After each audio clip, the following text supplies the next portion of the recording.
I'm gonna go ahead and share my screen. Okay, can you guys see this? Yep. Yeah. Okay, cool. Welcome everyone. We're so excited to have you here the spring semester at Improve Life PLLC. So excited to have this kickoff meeting. For our agenda this evening, we are going to start with some staff introductions so that you know who's who. Then we're going to get into some policies and talk about the syllabus a little bit. And then we're going to meet Riley Trainor, which I'm so excited. I haven't met Riley, the other Riley yet, so I'm excited to meet her. Um, so my name is Riley Decker. Riley Decker. We have two Rileys right now, so I'm Riley Decker. I am a clinical practice administrator. I've been with Improve Life I'm coming up on a year now, which is super exciting. I started as an intern, so it's been really fun to kind of grow throughout my time as an intern. Um, what I do, I work every Friday with Dr. Waggle and Miriam. And I grade your assignments and I scribe with Dr. Waggle. So any questions you have about assignments, I'm totally all ears to answer that. But Shri is also a great resource for that. So, oh, a little bit about me. I went to Colgate University for my undergrad. I graduated a couple years ago. I was a psychology major, and I'm currently in a post-bac program at GW here in Ashburn. I wasn't pre-med in undergrad, so now I'm doing all of my pre-med requirements like all at once in a year, and it's really crazy, but it's really fun at the same time. Um, in my free time, I love to work out and catch up on sleep, and I'll pass it to Shri. Okay, hi everyone. My name is Shri. I am the internship program coordinator. So Riley will be kind of the main person for very specific assignment details, and then I'm kind of like the overarching person. So like anything related to like shadowing or like any logistical stuff, and also like assignment stuff. If you can't get a hold of Riley, I'm also there. So my name is Shri. I just graduated from undergrad this past December, so like last month. I went to school in Florida at Nova Southeastern, and then yeah, and I've been with Improved Life for a while. I think this is like my sixth year, going into my sixth year, which is crazy to say. So I started off as an intern as well, a pre-health intern, and then I did that for like 3 or 4 years, and then in 2022, Dr. Waggle wanted to have like a specific internship program coordinator because it got too much for there were so many of you guys that it got too much for her and Mariam to do alone.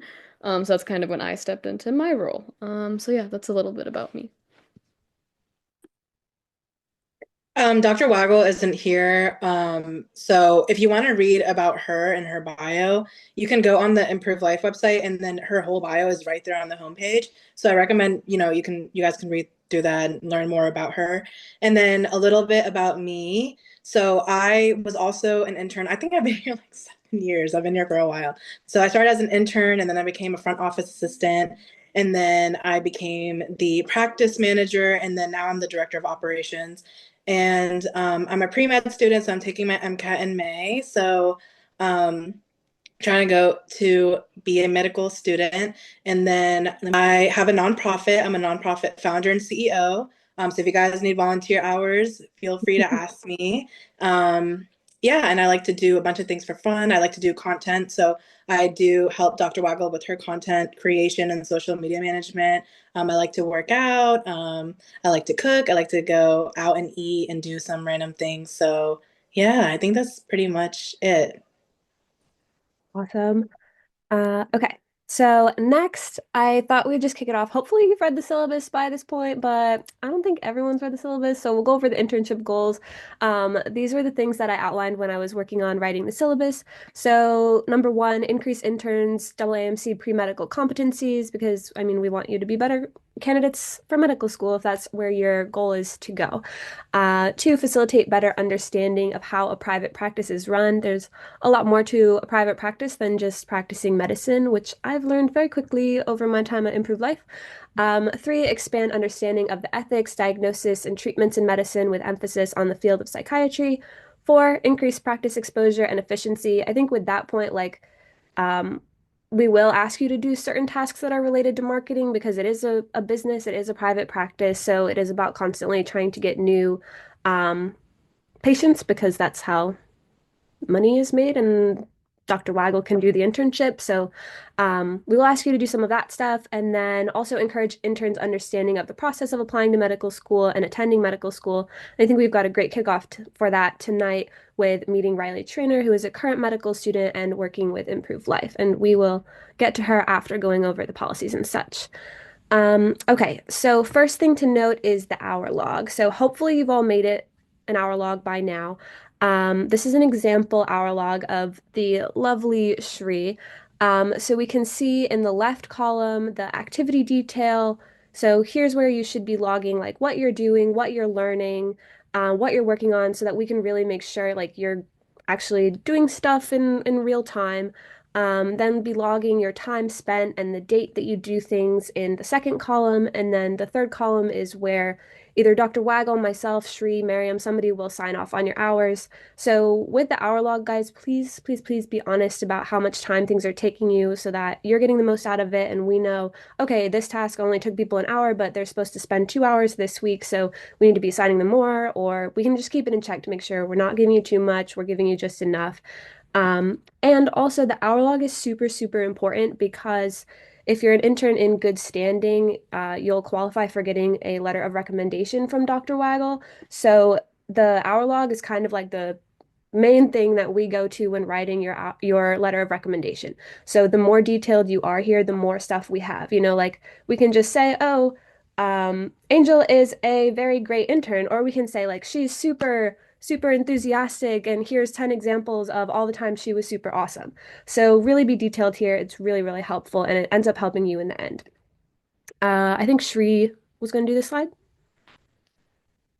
Yeah, so one thing I wanted to say real quick about the hour logs, I have seen what a rec letter looks like with a really, really detailed hour log. And I will honestly say, like, this is a screenshot of when I first, like, this was like the first ever time I started interning with Dr. Waggle. And it's honestly not the best. You guys can do better than this. Like, I've seen some of our current interns have already done that.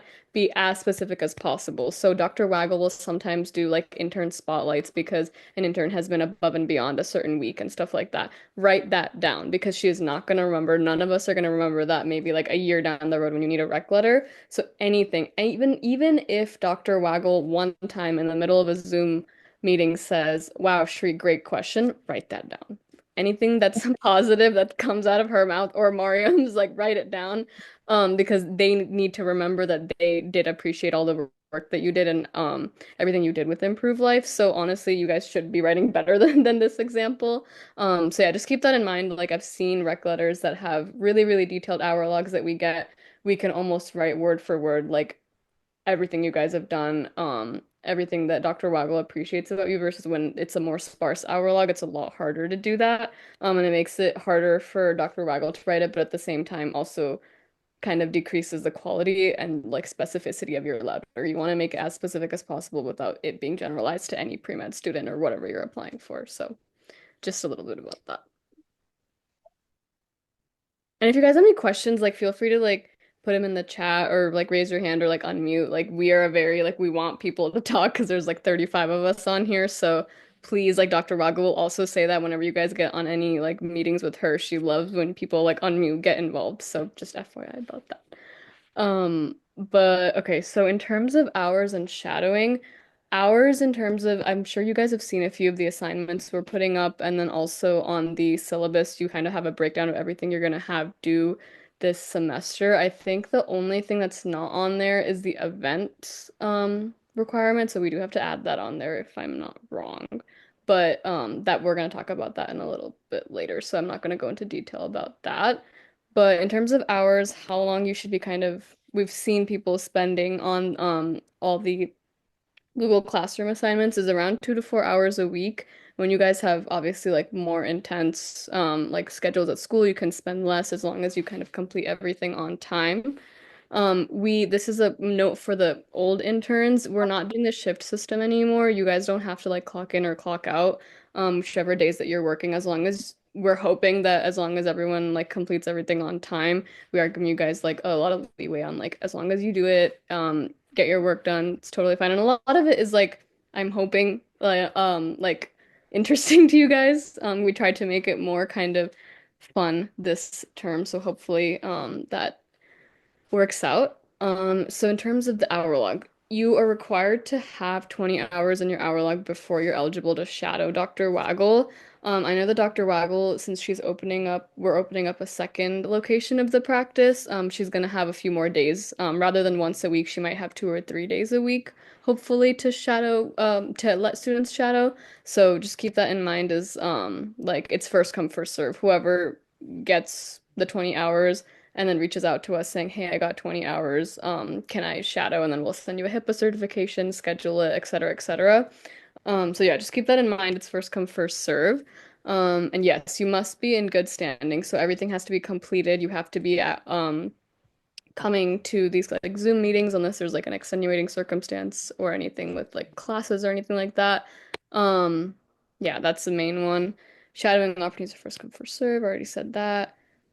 Yeah, I already hit everything pretty much. Yeah, I know a lot of you guys are in college, so if you do need to schedule into like school breaks as well, like when you're back in Nova, then that's also helpful, kind of logging your hours, and letting us know as soon as possible so that you can kind of get whichever dates works for you guys.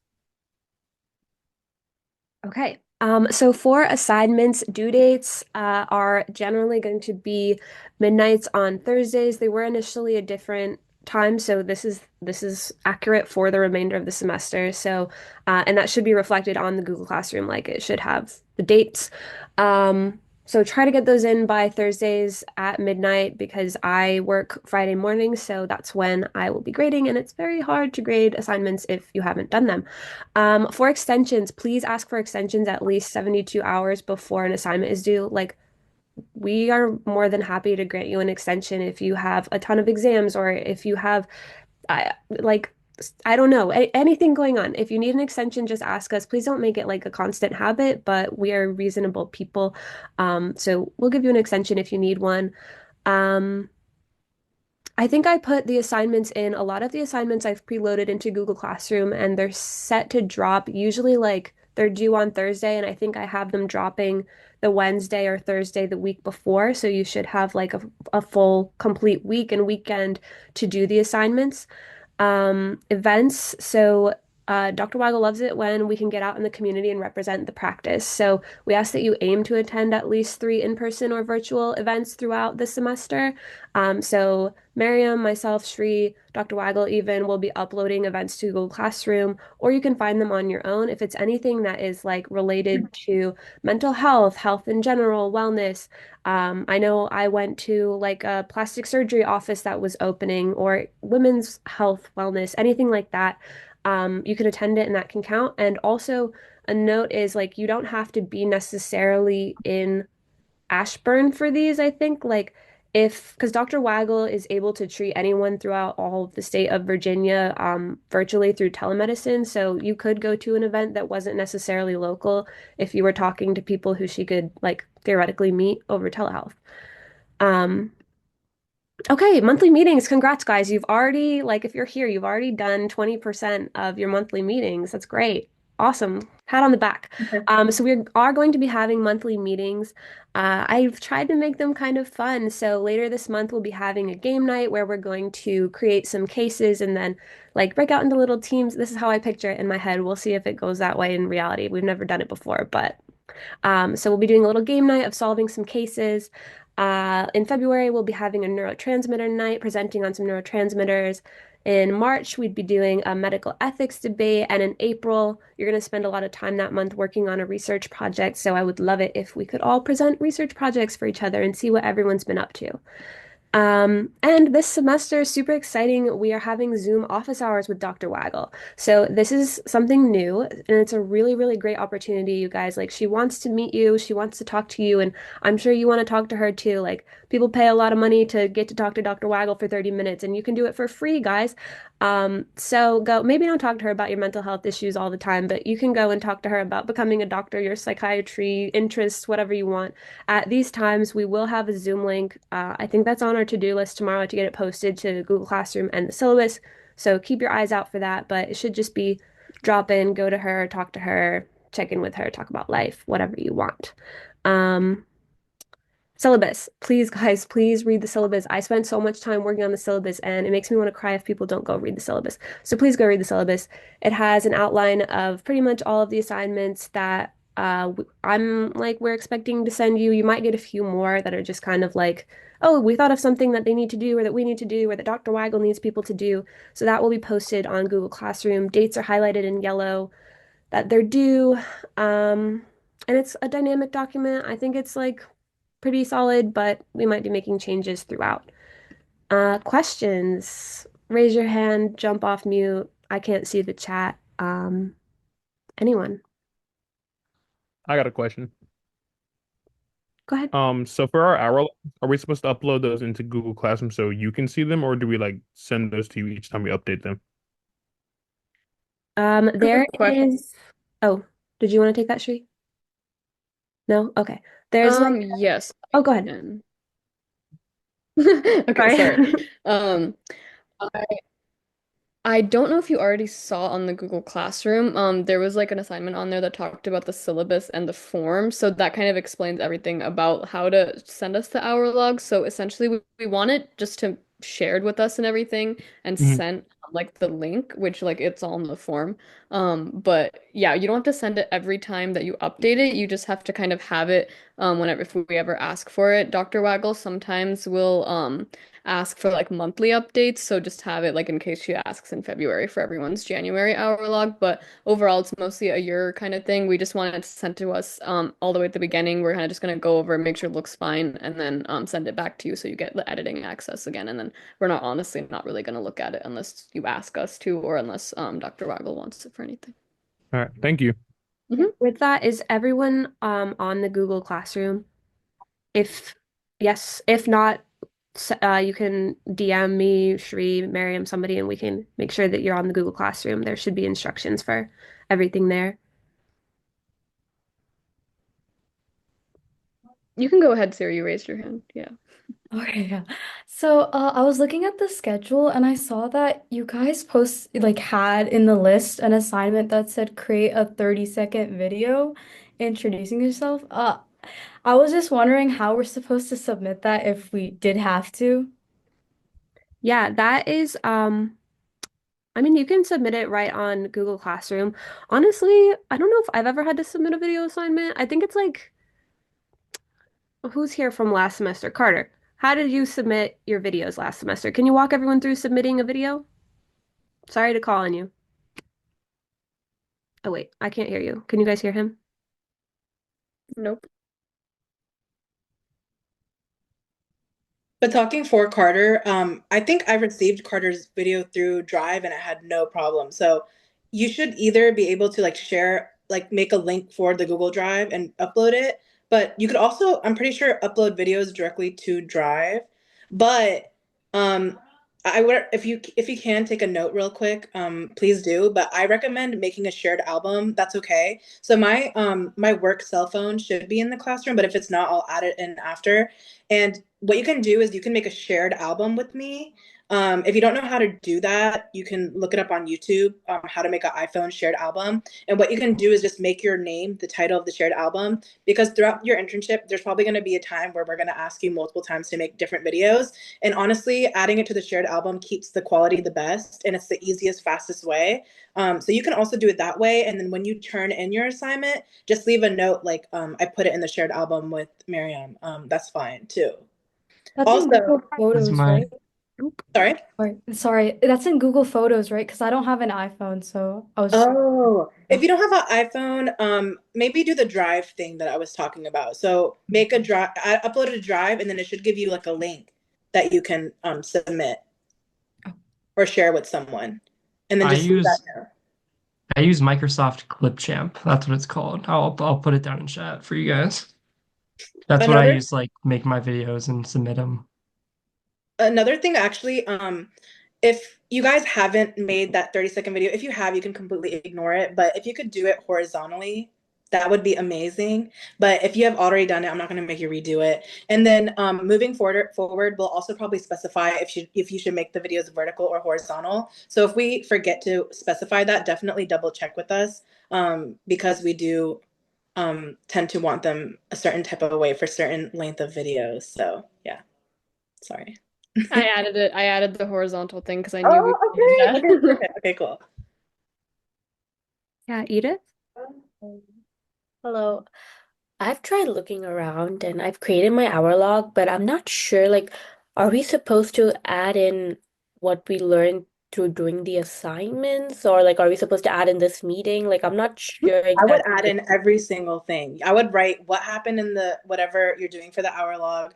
I would write your reflection. I would write any remarks that me, Riley, Shree, or Dr. Waggle have made. Because the more detailed, the more thorough your letter of rec will be. So I think I don't want to call anyone out, but I think either Melissa or Millie had written like specific things like really really detailed, and when we wrote their letter of recs it was like some of the best I have ever seen. So the more detailed the easier it is to write your letter of rec. Also showing face is a good way to get a good letter of rec, if that answers your question. Okay, so just to be thorough, we can add in like pretty much even this meeting or Yeah, anything that we have an Yeah. interaction with. anything Yeah, you have. literally anything you do compared related to improved life goes into there. So even like a 10-minute phone call if you ever need to call Mariam, like even that will go into there. So meetings, assignments, literally anything related to improved life, events, even like and doing like any background research for the assignments, how long that takes you. If that takes you a couple hours, that's fine. So yeah, this meeting also counts. So everything, yeah. Okay, thank you.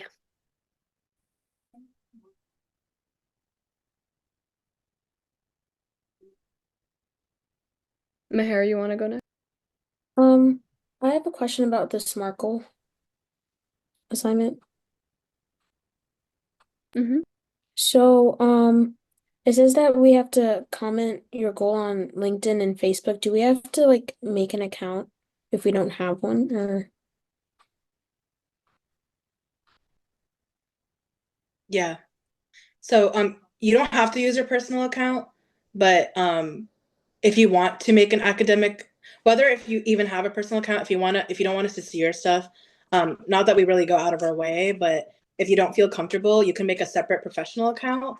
And then I think, I don't know, maybe it hasn't been released yet, but there will be a bonus activity or a bonus assignment where you can make your own professional account and kind of keep up with it, and you can get points for that. So for example, like I have my personal Instagram, but for Improved Life, I made a separate professional account.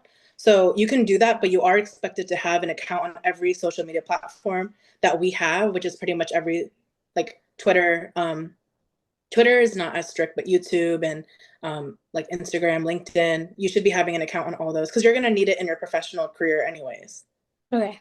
Okay, I thank think you. a note on that, like Dr. Waggle loves social media. She's very big on creating content. She's doing it all the time. And I think that that's one thing that like we can definitely do for her. Like I know I'm on social media quite a bit of the time. I have my screen limits on my apps. That's my resolution for the year.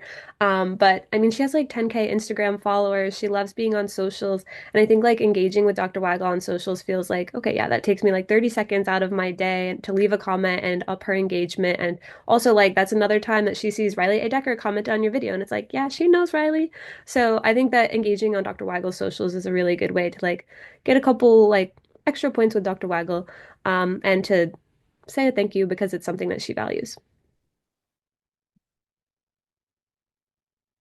Any other questions before we meet Riley Trainor? I think it says someone put something in the chat. Oh, no, it was Carter. Sorry. Ignore me. Sorry, I have a quick question. The monthly meetings, are those like the virtual events that you're talking about that we should aim for at least three? No, those are separate. So the in-person events are going to be like last semester there was a women's clinic opening at one of the hospitals in Reston. So I went there and I wore an Improve Life t-shirt and I handed out some cards and was like, "Do you know Dr. Waggle? Do you know Dr. Waggle?" And so it's like going to those events to kind of expand like the reach of the practice and just represent and show up in our community. So those are separate events. The Zoom meetings are also like those are expected that you will attend those as well. So but they're separate. Okay, thank I you. think if it helps in classroom, we'll eventually make like a outreach section in the classroom, and then you guys can know any events that we add on there would be those events that count as your three event requirement. And then sometimes we put virtual events because I know some of you guys are in college. So if you aren't able to make the in-person events, you can also try to make those virtual events as well. Okay, thank you. One example of an event you guys could go to, I'm gonna add the Loudoun County Mental Health and Wellness, I think it's called. It's like a wellness fair or something like that. Any kind of like conferences you guys attend, maybe like already through school that maybe like psychology, psychiatry, mental health related would count. Literally anything that's kind of like outreach and networking, honestly, like in the community or like anywhere in Virginia if you guys are elsewhere, like because of college or something. But it's not anything related to kind of like how we structure the internship, like Riley mentioned. And then super quick going off street, if you want to do like your own event, that's fine. Just make sure you get approval from us first. And then we do have to make sure you guys have business cards, whether it's a virtual card or a business card to do the outreach at the event. So make sure you get those too before you just, I don't want you guys to go into an event and then it doesn't get counted. So just make sure you communicate with us first.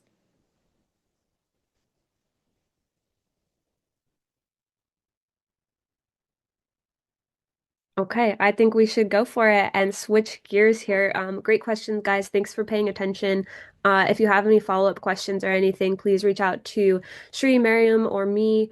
Um, I feel like our contact information is somewhere in the Google Classroom. If it's not, I'm gonna look at it in the morning and it will be there. Oh, it's on the syllabus, which you're gonna read, right, guys? You're gonna read the syllabus if you haven't already. Okay, so now I think we should switch it off. If you, Shri, Miriam, you guys good to switch it off, switch gears? Yeah, so go in the classroom and you guys can go to the second link and then we'll go into meeting Riley Trainor. Okay, Exciting. see you guys in just a second. Yes, welcome. Thank you. Thank you guys for having me. But thanks for having me, you guys. My name's Riley. I'm a third year medical student at Lake Erie College of Osteopathic Medicine.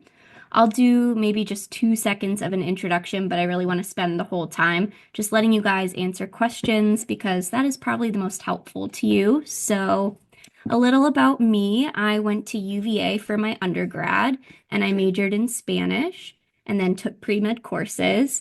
And then I did a post-bac program at VCU. And then I worked in the real world for a good amount of time, probably 5 years in total. And then I went to medical school. So that's kind of been my path. I'm a bit of a non-traditional student. LECOM is a DO school. So if you have any DO specific questions or MD as well, feel free to ask me. But yeah, anybody have any questions and want to get us started? Yeah, I have a question. Lecom, it's in Buffalo, right? There is one in Elmira, which I think is close to Buffalo. Is it cold up there? Do you like Yeah, I don't go I there, was like, do you but I enjoy know the that snow? That was my first question. Just do you enjoy the snow up there? I'm in Pittsburgh, which gets snow, but not as Now, much. why'd you choose DO over like an MD school? The big question. You're starting it off with the big one, huh? No, it's a good question. I mean, I think people sometimes like to beat around the bush with this one. So some people really do prefer the holistic perspective that DO schools have, and I do as well. So they say they take a mind, body, spirit approach to care. What is she saying? Little bit of context about MD versus DO. Okay, yeah, I can do that as well. So, really quick, MD versus DO, both become physicians, both 4 years, both do a residency, and both can specialize in anything a doctor can become. Difference is different application systems, a different kind of base philosophy. So they were started by different groups of physicians in like the 1920s and kind of diverged from there, and more recently have really come back together to share the same residencies.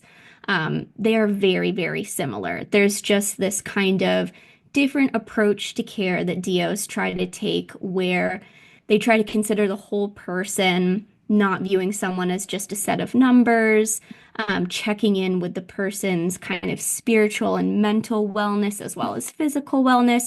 So you do see a lot of DOs becoming primary care physicians because we care a lot about that preventative aspect of care. The joke I was kind of making was the truth is they do also accept less traditional applicants. So they take people with slightly lower GPAs, slightly lower MCATs. They might be more lenient if you have just like a non-traditional story. We have moms in our class. We have people that were in the military for years and years. So they're just more open to diverse applicants, and that was something I was looking for. Is the schooling the same amount for MD and DO? Yes, exact same. So I think like gap years in general have just become a lot more common. Do you have like any Yeah. tips for like what experience that these schools look for during those gap years? Yeah, I highly recommend them, not even because school is looking for them, but just because it's good life experience. So I can say personally, I did not come out of college the most disciplined person in the world. And taking that time to just like be an adult, learn what it's like to have a boss, to have accountability, to take care of patients, it just built up my people skills and life skills in a way that I've found has made medical school maybe easier for me than some of the brand new 21-year-olds that are so painful to see in there. And then in terms of what they're looking for, I think just experience doing hands-on care with real people. So that could be anything. I did TMS therapy, if anybody is familiar with that. It's like a non-invasive treatment for depression and OCD. I worked for an orthopedic hand surgeon for a bit. That was kind of a nightmare. I worked for a mental health startup company in California, kind of as a social worker. So anything like that, I think they're gonna look at highly. There's two questions in the chat for I you. see. Okay. How is your schedule different? How is your schedule through medical school? When do you choose your specialty? Okay, so there is a little bit of variation in how people do med school schedules, but overall, the kind of traditional way is first 2 years in a classroom, second 2 years on clinical rotations. That's the standard. That's what my school did, with couple variations. There are some, especially MD schools, that are really switching it up. So maybe they do a year and a half in the classroom and then the rest is clinical. It probably doesn't make a huge difference either way. I liked the way my school did it. When do you choose your specialty? That is a question on my mind right now because I'm in my third year and we start deciding towards the end of our third year. You apply officially September of your fourth year. And then, what lifestyle changes did you make to help yourself succeed in medical school? Did you have to sacrifice specific hobbies or work opportunities?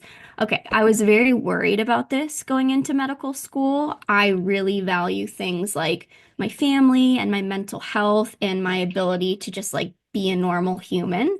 So I thought about this a lot. Changes I made, don't know if I made big changes, but more kept up things that were already important values to me. So the big ones that come to mind, I've been in therapy for a long time and I continued doing therapy throughout medical school, and I found that very, very helpful. Thank you, Riley. I found that helpful, just to have an outside person to vent to that has no stake in the game like your peers do. So I did therapy. I did not sacrifice my hobbies. I like to paint. I like to watch TV. I like to watch movies, spend time with friends and family. I was intentional about it, and I maybe didn't party as much as some of the younger students did, and that gave me back some personal time. But I would say overall, I've not had to like become a shell of a human in the way that I was worried I would for med school. Let's see. How many hours a day were you putting towards studying for the MCAT? When did you start studying for the MCAT? Oh, I pushed it back so many times. I took it after my post-bac program, so I was already out of college and did a year of post-bac, and I found that helpful. I probably spent maybe 2 months studying for it. Um, I am just not a type A person, which I know is weird for medical students. So I was not spending 16 hours a day studying. I think I was probably doing maybe like 5 or 6, doing full length exams. That's the biggest piece of advice I can give for the MCAT. Do the full lengths, spend time reviewing them. That's really when I saw my score go up. And that's my cat behind me crawling on my back. Sorry. Okay. Wait, can we get What? a cat introduction? What's the cat's Oh, name? yes, this is Lima. Yep. She's never done that before, so I don't know why that's happening now. But let's see. What was the most challenging part of the application process for you, and how did you overcome it? Oh gosh, the unknowns. So I did 3 rounds of applying to medical school, and I was waitlisted every year. So each year, I really got kind of like teased on putting on the wait list and thinking I was going to get in and having people call me saying, get ready, and then not getting in. So you have to just find a balance of not letting it take over every bit of your mental space, trying to live life alongside of this process, doing things with your friends and family and having fun. Just don't let it stop your life. That was the hardest part, though. How many schools did you apply to?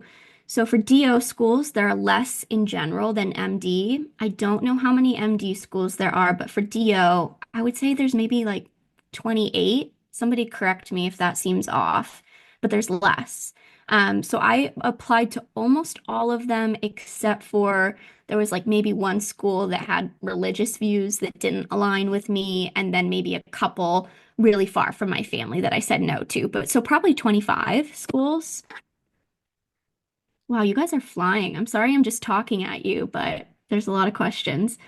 How much control do med students have on choosing their specialty? Is it something that the students decide, or is it based on performance? Yeah, so scary, right? It's both. Um, so you do decide what you apply to. It's not like somebody says you must only apply to XYZ. However, you have to be realistic. And so you'll get a way better sense of that once you're in school of like, what are my scores? You'll learn what's super competitive versus what isn't. And you'll just start to get a sense of like, okay, this is going to be realistic for me versus not. Sorry, that's kind of a vague answer, but it's a combo of both things. Okay, what kinds of activities would help you stand out but also get good experiences to be prepared for your designated field of study? This for sure is great, especially if you want to go into psych, but I think no matter what, um, I think they like to see longitudinal things.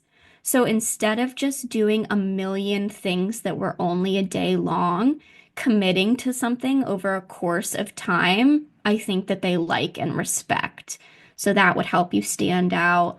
And then I think, again, direct patient care, like actually laying your hands on a patient. That sounds like I'm saying hit the patient. Don't do that. But like touching a patient, treating a patient, they like that. Going off of how many schools did you apply to? Is there a magic number like high school or college, or did you just take a guess? No magic number other than I would just say apply to as many as you can that is feasible for you. I mean, it is unbelievably expensive, right? Like this whole process is ridiculous and it's never going to stop. And you're just going to use loans to pay for things and it's going to be okay, hopefully. But I would apply to as many as you can see yourself realistically saying, yeah, if I got in, I could go. If there's a place where you're like, I am never going to be happy in Arkansas and I would rather die than do that, don't apply there, you know? Okay, what should we do during our undergrad years to make sure our application stands out for med school? If you're in this meeting, you're already doing it, right? Like clearly you're proactive. You're seeking opportunities that will absolutely look good. Just continuing to do stuff like that. I don't know, doing things that show that you care about people. So volunteer work, like they want to know what kind of person you are and that you have a good heart. 37 DO schools. Wow. Okay. I mean, there's more opening every year. So I would apply to all of them except the ones that maybe just are a bad fit for you. Is GPA as important as people make it out to be when applying to medical school? Um, yes and no. I think that it's the combo of GPA and MCAT. So if you have a low GPA but you have a higher MCAT, you might be okay. And then if you have a high, I don't know, the opposite of what I just said, you could also be okay. Um, so I was just telling Miriam today, I think like I would aim to have above a 3.0 science GPA. I had under that. I'll just be like fully transparent with you guys. I had under that the first time that I applied. And then I took some like community college science courses that I knew would go into my science GPA, boosted that to above a 3.0, and then that's when I got all of my interviews. Am I freezing? Okay, good.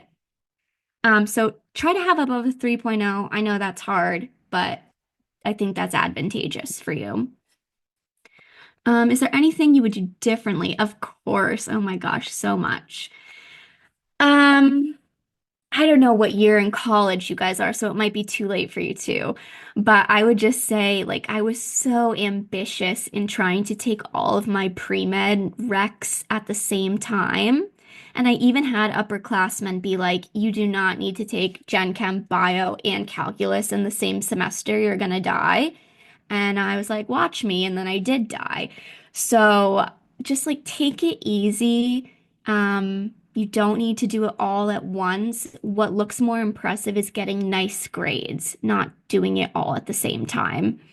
And I think I would tell myself honestly that I don't need to do a post back. I mean, on one hand, I think it really helped me on the MCAT pretty significantly, and it helped me in my first year of medical school with some of those classes. But at the same time, they're so expensive, and you really could look at the syllabus of what they're doing and find equivalent courses in a community college and save a lot of money. So maybe just keep that in mind. What factors are you considering in choosing your specialty? Things that you find interesting. And I know that sounds silly, but when you're on these rotations, you really start to realize, like, oh, I could not do this for the rest of my life. So that will knock that off your list. So things I'm interested in, patient population that I like. You want to think about, do you want to be in the hospital or outside of the hospital? That's a big one. And then lifestyle. So, what kind of life do you envision for yourself? Do you want to dedicate your life to medicine and be in the hospital the whole time? Do you want to start a family? Do you want to try to do both? Do you want to take vacations at your leisure? Like all of those things are going into my decision. And I will say, psych is a really good field for balancing really meaningful work and having a life outside of the hospital. Okay, let's see. Do medical schools have extracurriculars like clubs? Yeah, they for sure do. I would just caution you, like, don't be too gung-ho about that. You don't need to go crazy. They actually told us we weren't allowed to join a club until after our first semester, just to like pump the brakes on all of, we were so eager. It was ridiculous. But yeah, there are clubs, there are interest clubs like surgery club, women's health club, LGBTQ club. There's honor societies. It's very similar to college. No frats and sororities though, which is good. What is a postbac? Ah, good question. That is a 1 to 2 year program it's a graduate program after college. So you apply, and if you're accepted, it's almost like a trial run of medical school. So in the VCU one, we actually were taking the same courses as medical students with the same teachers, except they graded us harder and it was less support. So that was wild. But it's a chance to boost your science GPA, or it's great for, I think Riley was saying maybe, like if you didn't know you wanted to do medical school and then you have to somehow fit all of that in, which is wild, that's a good way to do it. So career changers is the word I'm looking for. What types of questions were you asked during interviews and how did you prepare for them? Um, Nothing too out of pocket, very standard, like tell us about a time that you dealt with a patient that was difficult and how did you handle that? What's something hard that you've gone through in your life, and how did you handle that? They'll also look at your application and pick out specific things. So, like, oh, Riley, I see that you did volunteering with the senior care center. Tell us about that. Or I did research. So they asked me about, do you think research is important for a doctor? And what was your project about? So you want to be familiar with your own application because you might be surprised they actually do know it and they'll ask you questions about it. One of my friends got asked, like, if you were a cookie, what type of cookie would you be? And then they answered, and the interviewer was just like, no. So I don't know what to do with that one. But otherwise, I haven't heard of the questions being too crazy. Maybe difficult ones are like ethical questions. I did get asked a situation of like, oh, you see your friend cheating. What are you gonna do? And like, we all know the right answer, right? Like, you tell the friend, and if they don't turn themselves in, then you turn them in. Like, they just want to make sure that you have some kind of yeah, conscience. Yeah. Okay. Post-baccalaureate. Yep. What is a good way to get involved in hands-on clinical experience if you don't have any certifications? Yes. So, trying to think. As a TMS technician, which I know there are Greenbrook TMS centers in Nova, I did not have to have any kind of certifications or qualifications. They trained me on the job. So you just want to look for positions like that. Like technician is a good keyword to look up on Indeed. Scribing, I think, trains you on the job. Like you don't have to have scribed before, they'll teach you. And that counts as hands-on experience for sure. Um, Could you go a little bit into what you did at the TMS center? Yeah, so they actually trained us on how to use the machine. So if you guys haven't seen it, I know we're almost running out of time, but it's like this helmet that they put on the patient's head, and we map their motor cortex to find out where we should be placing the coil. It's this magnetic coil that sends signals into their brain to try and kind of wake up their brain if they have depression. So as a technician, I was the one like mapping their motor cortex, working with the doctor to find the right position. And then each day they would come in for treatment. It's for 36 days in a row. And I'd be the person like setting them up in the chair and doing their treatments and sitting in with them and talking with them. And if they were having any problems with it, I would make adjustments. And so it was actually like fairly hands-on work, which was really wonderful. I'm happy to talk about it more too if anybody wants to reach out to me. Oh, and I was going to say also like EMS, if you wanted to do like working with the paramedics, that's great experience. And again, they'll train you.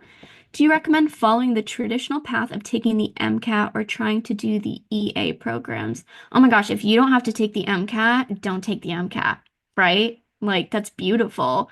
If you know that you want to do medical school and you feel comfortable with going to that medical school, like obviously go on Reddit, make sure there's nothing horrifying about the school, even if there is, talk to some real people. But if you feel confident about the program, yeah, do it. That's great. Did any interviewers ask about your Spanish degree? Yeah, for sure. They just asked like why I chose to major in Spanish, which is I always envisioned myself being able to speak with Spanish speaking patients. I was worried that they'd like try to talk to me in Spanish, and I'm not perfectly fluent, just conversational, but that didn't happen. So they love language degrees. They love non-traditional degrees like history or art or things like that. I think that they do not look down on that. They appreciate that you are like a well-rounded human. Okay, wow, I've talked so much. I hope it was helpful. Does anybody have anything else?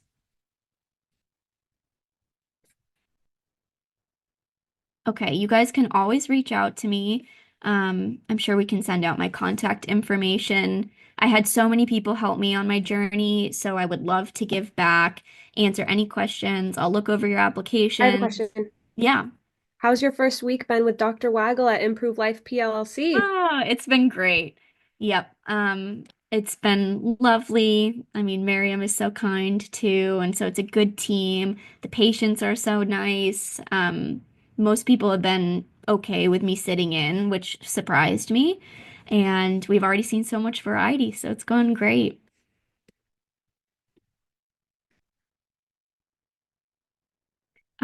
But yeah, I will send you guys my application if you want to see it. I will give you MCAT tips, like whatever you guys need. I want to help out. Thank Awesome. you so much, Riley. You guys should definitely reach out to her as a resource. Um, Miriam, Shri, do we have anything else for them? I don't think we do. No, I don't think so. Thank you so much, Riley, for sharing all that. That was very, very helpful. Yeah, of And course. Oh, we can put this in the hour log, right? This whole meeting. Definitely put it in there. Thank Okay. you. thank you. Have a good day, guys. Bye, guys. Bye. Thanks for coming. Thank you. All right, Bye. thank you.